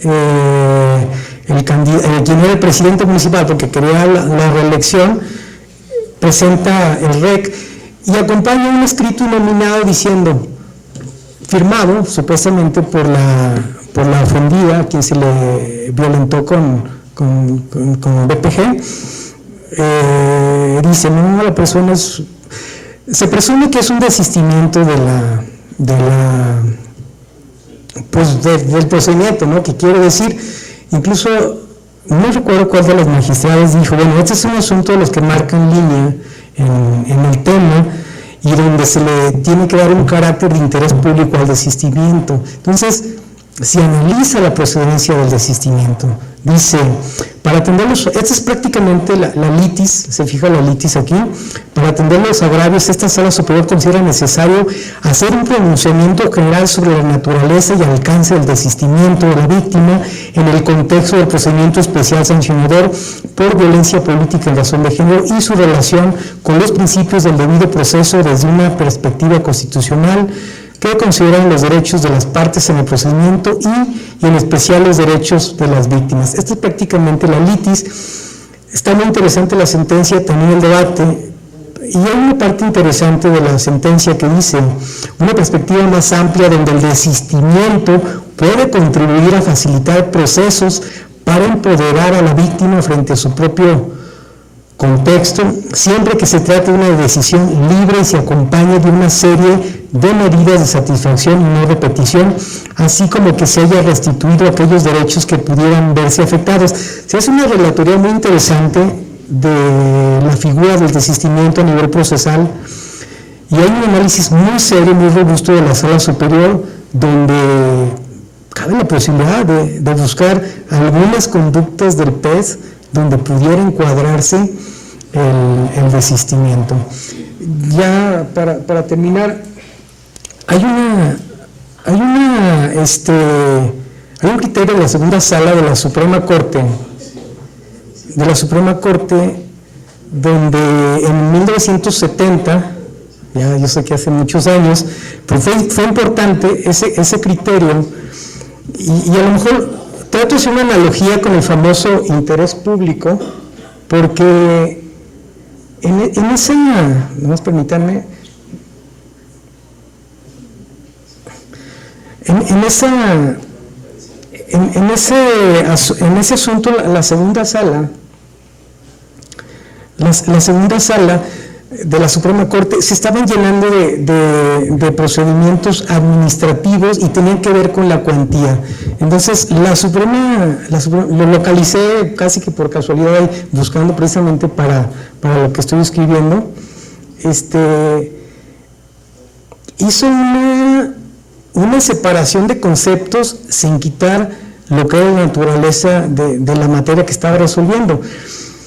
Decía que ese tipo de procedimientos tenían que ver con el interés superior de la nación, eran asuntos prácticamente de orden fiscal, pero como llegaron muchos asuntos de cuantía muy baja, es que emitió este criterio y dice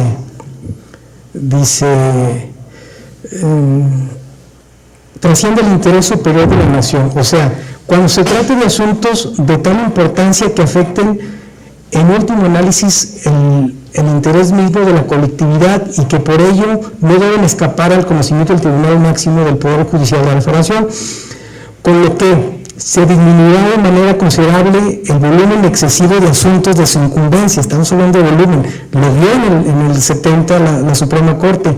En esas condiciones, la competencia de la segunda sala de la Suprema Corte de Justicia de la Nación para conocer de asuntos de menor cuantía o de cuantía indeterminada deben atenderse como excepcional.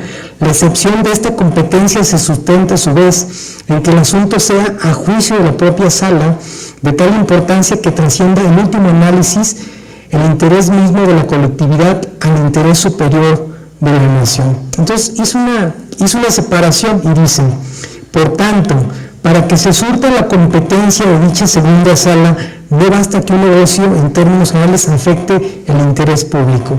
Es una separación, interés público e interés superior de la nación, porque la ley solamente determinaba interés superior de la nación. Entonces, yo no digo que se diga interés público primigenio y secundario, no, pero creo que hay algunos antecedentes para que se pueda buscar alternativas en cuanto al procedimiento especial sancionador. Y bueno, ya para concluir, el otro día en el Congreso Internacional del Presidente Judicial, el doctor de la Suprema Corte, el doctor Roberto Lara Chagoyán, decía que las líneas jurisprudenciales se hablan entre sí.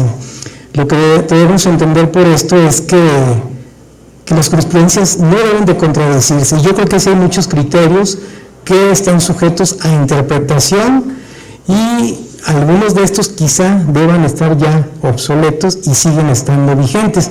Y ya por último una frase que decía mi maestro Andrés Grajales: tomar una jurisprudencia jerárquica con comprobada analogía, que no sea tanto el libro de polvo y referente de la actualidad, es tomar el argumento de autoridad, es subirte a hombros de gigante. Muchas gracias.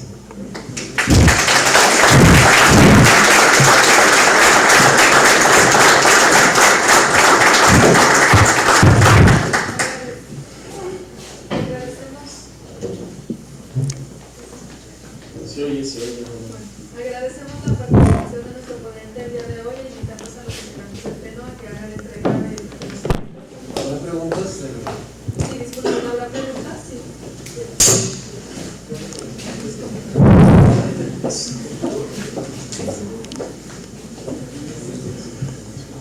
Buenas tardes. Maestro, a mí me gustaría saber su opinión sobre si las medidas cautelares sería idóneo que se trasladaran al ámbito jurisdiccional. En 2015 la consejera Galindo hizo una propuesta en ese sentido, derivado de la experiencia que se tuvo en el proceso 2014-2015. Hay una diferencia de opinión normalmente entre la autoridad jurisdiccional y la autoridad administrativa en cuanto a si se debe conceder o no, o si la investigación fue eficiente o no. ¿No le parece que sería mejor que las cautelares las dictara la misma autoridad que resuelve el procedimiento sancionador? Yo creo que no es, perdón, gracias, muy interesante la pregunta. Yo creo que no es mala la opción. Tendría que idearse un procedimiento. Voy a hablar un poquito de las medidas cautelares, muy sencillo. Ya tengo algunos años en la responsabilidad de secretario ejecutivo. Antes de que reformáramos nuestro reglamento, el secretario era quien proponía y quien aprobaba medidas cautelares. Era un peso terrible. Hoy propongo, ya la comisión me las vota. Lleva una ventaja, porque a lo mejor puedo no proponer y aunque quieran que se adopten, no las propongo. Creo que es una buena medida, bajaría el número de impugnaciones. No todas las medidas cautelares que tomamos se impugnaron, al menos yo creo que un 40% de las que tomamos, sobre todo en tema de interés superior del menor, sí se impugnaron, que es otro tema también.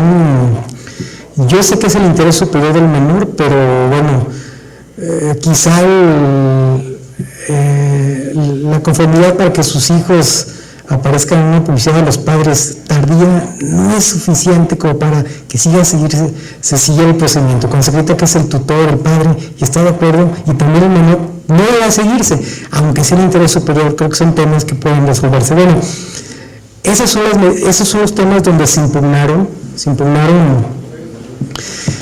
No es una mala opción, creo que sí se reducirían los medios de impugnación, porque si en automático, cuando se recibe una queja, la autoridad administrativa revisa que se están solicitando medidas cautelares, creo que en automático, junto con el aviso de informar, debiera decir un cuarto punto, no solamente quien impugna el hecho, día y hora, sino un cuarto, y solicita medidas respecto de tal, y te remito una copia certificada de la denuncia.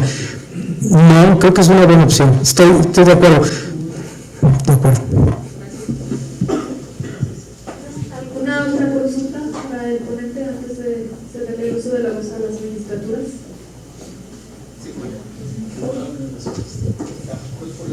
Sí, buenas tardes, maestro. Muy amena su plática, su charla sobre el procedimiento especial sancionador. Me gustaría saber su opinión. Recientemente la Suprema Corte de Justicia de la Nación, en una acción de inconstitucionalidad, declaró la invalidez de determinadas normas locales respecto al requisito de elegibilidad del modo honesto de vivir, y dijo que es una condición sumamente subjetiva que se traduce en una forma de discriminación. El modo honesto de vivir como requisito de elegibilidad lo declara inválido. La pregunta es si no se contrapone con los criterios que ha emitido la Sala Superior al respecto del modo honesto de vivir como requisito de elegibilidad. Entonces, recientemente la Corte ha emitido este criterio en esta acción de inconstitucionalidad, y la Sala Superior del Tribunal Electoral de Justicia de la Federación trae este requisito como inelegibilidad. Entonces, quería saber su opinión al respecto. No he visto, sí, creo haber escuchado el tema. Pregunto, ¿cuántos votos sacó la acción de inconstitucionalidad? No recuerdo, pero según el boletín de la Suprema Corte se declaró inválido. Ok. Habrá que identificar si son los 8 para que tenga efectos generales. Si no son 8, es para el caso concreto. Yo puse 2 circunstancias en cuanto al modo honesto de vivir. La violencia política de género la comparto, no comparto el 134 constitucional. Creo que hay otras medidas para sancionarlo de manera distinta, incluso hasta penal, pero el estigma del modo honesto de vivir no estoy tan de acuerdo. Me preocupa que se aumenten las categorías de la interpretación del modo honesto de vivir. Entonces, mi opinión es a medias. En un tema sí, en otro no. No sé cuántos votos sacó, no sé si sea vinculante exclusivamente para el caso, pero me prometo, o si lo tienes, me lo pasas antes para buscarlo. Supongo que no alcanzó los 8 votos porque no debe ser vinculante, porque si no, ya tendría que haberse resuelto por la Sala Superior, dejar sin efecto. Pues, ok, pues, sí, yo creo que no alcanzó los 8 votos, pero sí estoy a medias con el criterio en cuanto al 134, no en cuanto a la BPG. Creo que todavía se tienen que seguir ese tipo de acciones y ojalá no se extienda a otras circunstancias. Al rato va a ser radio y televisión, al rato va a ser algo distinto. Libertad de expresión. Otra pregunta nada más. Sí.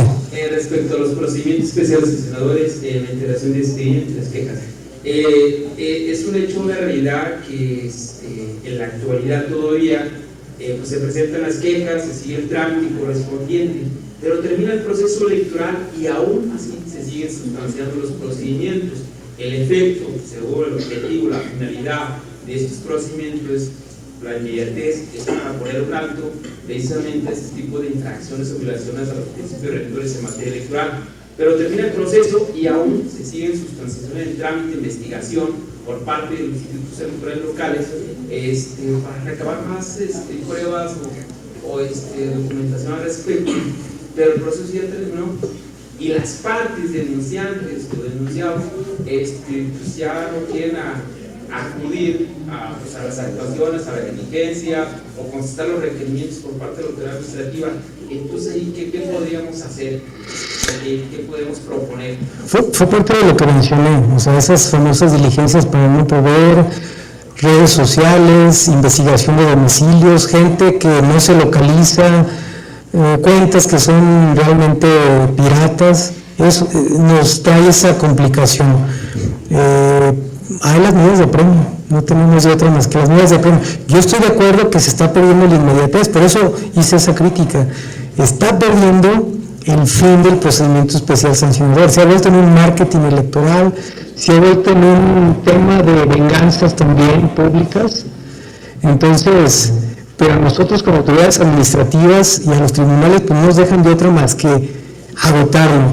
Emití una tesis, no sé si el miércoles, el antes pasado, creo, fue pasado, no recuerdo, y no estoy seguro si es tesis o jurisprudencia, donde dijo, bueno, pues cualquier manifestación interrumpe la prescripción, entonces hay la garantía para que no se acaben, ya lo dijo la Sala Superior con un criterio, no se interrumpe, perdón. ¿Hay jurisprudencia para que se agote el procedimiento y se sancione en los casos que haya acabado el proceso? Sí, y acaba de emitir una nueva, o sea, no hay manera que digas como en otra materia, pues caducidad, no, pues espérame, no se ha caminado, no por causas imputables a mí que te denuncié el hecho, tú que no sabías hacer las diligencias, o tú que no has hecho investigar donde tengas que sacar todos los elementos, entonces, pues son de los problemas que hay, son de los problemas que se tienen que atajar en un criterio firme, ojalá fuera a través de la legislación, y si no, pues en criterios firmes. Una última pregunta para los oponentes, y no creo que ahora sí vamos a ceder el uso de la voz a las magistraturas para que entreguen el reconocimiento. Muchas gracias. Le agradezco que en el transcurso de la conferencia se haya incorporado la misma el consejero presidente del Instituto, Juan Manuel Fausto, el consejero jurídico de Gobierno del Estado, doctor Ricardo Humberto Hernández de León, que venía acompañado de la San Margarita Chibureño. Bienvenidos, leyes. Y le invito a las magistraturas, a nuestro delegado del INE, al propio doctor y al maestro consejero nos acompañe para entregar el reconocimiento con el que damos final a esta serie de festejos con motivo del 25 aniversario. Si fueran tan amables, por favor, de acompañarme. Muchas gracias.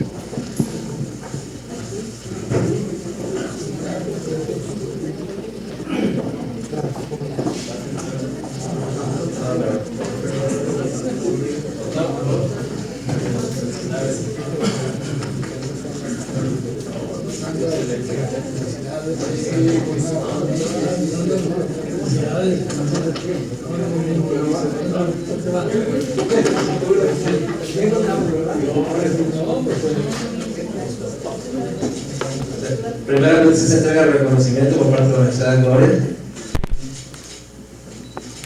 Y también le pido a la magistrada que haga entrega de un presente a nuestro distinguido colega.